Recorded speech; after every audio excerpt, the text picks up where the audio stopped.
Welcome back in. It's the Recruiting Roundup. Back in the studio after touring around the state quite a bit throughout the spring, into passing league a little bit, but we're back in the air conditioning, which is important in Arizona. That's Jason Jewell. I'm Jared Cohen. We bring the latest in Arizona high school football recruiting year-round, and a lot to get to with a lot of new faces. And off the top, Jason, the first offer for two Murphys in the state of Arizona. One of them we're a little bit more familiar with because of his lineage and his family. Connor Murphy at Brophy gets his first offer. Yeah, he hasn't even played a whole lot of varsity football yet, but you look at him, he's 6'7" and 235 pounds right now, and he's the younger brother of Trent Murphy, who led the NCAA in sacks last year.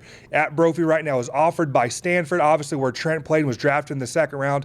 I tweeted out that I think this guy is going to be the fastest rising star in the junior class. I love him. Now, what are some of the things? This kid's already huge, and you've told me that this kid has a training program, a regiment for his age that is just far exceeds what a lot of other kids his age is doing. Yeah, I ran into his dad at Arizona State's passing league, and his dad, he's nuts. He takes these kids, he's out there training with them. They're lifting water heaters, old water heaters, and just doing insane training. That's exactly what he did with Trent. He had another daughter who played basketball at Arizona State, so again, that lineage is there. I expect Connor Murphy to end up being a big-time player. If not a defensive end, I was teasing his dad, I think he might be an offensive tackle. So there you have it. Connor Murphy follows Trent Murphy just weeks after signing with the Washington Redskins. Connor gets his first offer from Stanford. Let's get into another Murphy that we caught up a little bit during our Roundup spring tour. Byron Murphy, a new face, played as a sophomore at Marcos Teniza. He's now at Saguaro, and he gets his first offer at the ASU Passing League tournament. Yeah, the ASU coaches, after talking to Coach Mons,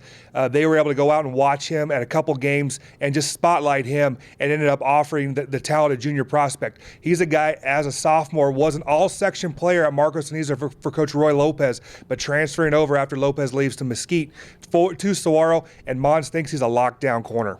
Dedrick Young is a player we've mentioned quite a bit, Jason, but the thing that's intriguing about him is his recruitment is different depending on the school that offers him, whether it's linebacker, running back, maybe a little bit of both. UCLA, the latest to offer him, and they offer a different dynamic than the other schools have so far. Yeah, exactly. Now, there's about a dozen offers for him, most of the Pac-12 and the Northwestern, but it's the first big school that offered him as a running back. One thing, though, you got to pay attention to. You look what UCLA did last year with true freshman Miles Jack, played linebacker, played running back. Young has that type of ability. And he was that dominant at the high school level last season. So keep an eye on Dedrick Young's development with UCLA, a Pac-12 school. U of A is another school in the Pac-12 that offered two homegrown guys over the weekend. Yeah, two kids, kind of sleepers right now, get their first offers. The first kid is only a junior, 2016 player, Justin Holt, a big defensive tackle from Sal Point, probably the top player in that class in Tucson. Then the next player they offered after their camp was cornerback Demetrius Flanagan, going to be a senior out of Tucson High. Very intriguing. 6'3", 180 pounds, played corner last year at Tucson. Probably has a length where he could be a safety. Had a great performance at U of A's camp on Saturday and received that first offer. You mentioned last week, Jason, when we were out at ASU, that NAU has done a good job, not just recruiting in-state, but getting after some of the best they have to offer early, getting them some of their first offers. They did just that with a couple guys again this week. Yeah, they threw out two offers to North Phoenix kids. Look at Jamison Pruitt, the big offensive tackle out of O'Connor. He's starting to blow up a little bit. He also has Montana and UC Davis are recent offers, but getting that offer for NAU, he camped there on Sunday, did well enough that he received an offer. Then the first Division I offer for Billy McGowan out of Mountain Ridge in Glendale.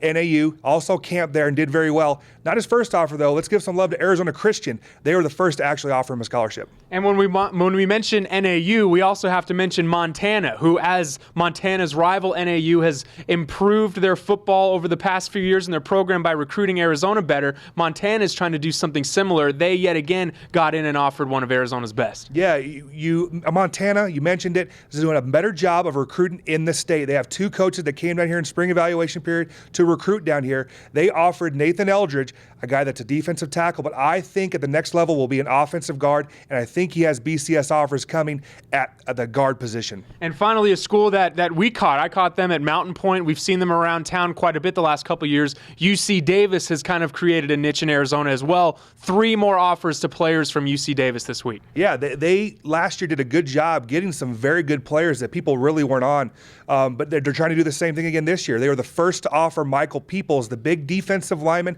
out at Agua Fria. He's 6'3" and 260 pounds, played mostly defensive end in Agua Fria's three-man front, but I think he's going to be big enough where he's going to be a defensive tackle at the next level.